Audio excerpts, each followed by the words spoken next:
গত লেকচারে আমি এগুলো কীভাবে ক্যালকুলেটরের মাধ্যমে সলভ করা লাগে বের করে দিছি। আমি বলছিলাম এটা এইচডব্লিউ দিতে, তো আমি এখন এটাকে সলভ করব। আচ্ছা, আমি আগে এটার কি প্যাটার্ন মেনে চলে সেটা খুঁজে বের করব। 2, 5, 8 আমি দেখতেছি প্রত্যেকবার 3 3 3 3 3 3 করে বাড়ে। আচ্ছা ঠিক আছে, আমি 3 লিখলাম, তারপর এক্স দিলাম, মানে প্রথমে পার্থক্য দিলাম, তারপর আমি এক্স দিলাম। এখন আমি দেখি যদি এক্সের মান 1 হয় তাহলে 3x সমান কত? 3, কিন্তু আছে তো আমার 2, তাহলে তো হইল না। তো আমি একটা কাজ করি, 1 বিয়োগ করে দিই।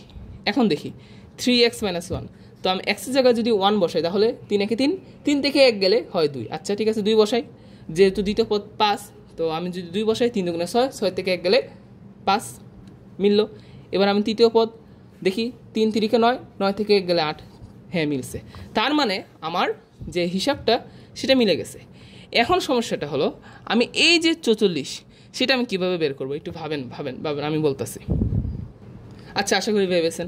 এটা আমরা ধরে নিব যে 3x - 1 = 45। আমি যা এক্সের মানটা জানি না। এখন যদি সলভ করি 3x = 45 বা x = 15, তার মানে এটা হচ্ছে 15তম পদ। এখন তো শেষ, সবই বের করে ফেলছি। এখন আমি শিফট কি চেপে এখানে ক্লিক করব, তাহলে আমার সামেশন অপশনটা চলে আসবে। আমি 3 আলফা কি চেপে এখানে ক্লিক করব, x চলে আসবে -1। আমি ফরম্যাটটা লিখে দিলাম। তারপর প্রথম পদ, মানে অবশ্যই ইন্ডেক্সিং 1 থেকে শুরু হয়, ইন্ডেক্সটা দেবো 1। তারপরে এটা হচ্ছে 15তম পদ, মানে ইন্ডেক্স 15, তাহলে আমি 15 দিয়ে দেবো। এখন যদি আমি ইকুয়ালে ক্লিক করি, এই যে মানটা দিয়ে দিছে, এটার মান হবে 345। So that's it.